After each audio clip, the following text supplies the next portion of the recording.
ആദിക്കുട്ടന് birthday surprise കൊടുക്കാൻ വേണ്ടി ഗിഫ്റ്റൊക്കെ വാങ്ങിച്ചു വെച്ചിട്ടുണ്ട്.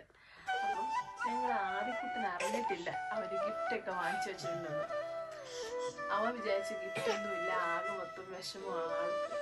പക്ഷെ അതൊന്നും പുറത്ത് കാണിക്കുന്നില്ലെന്നേ ഉള്ളൂ.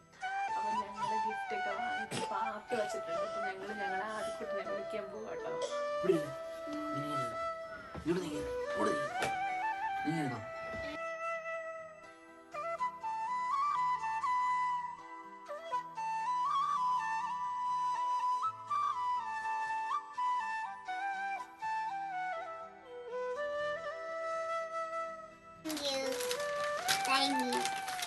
Thank you. അത്രയാണോടാ?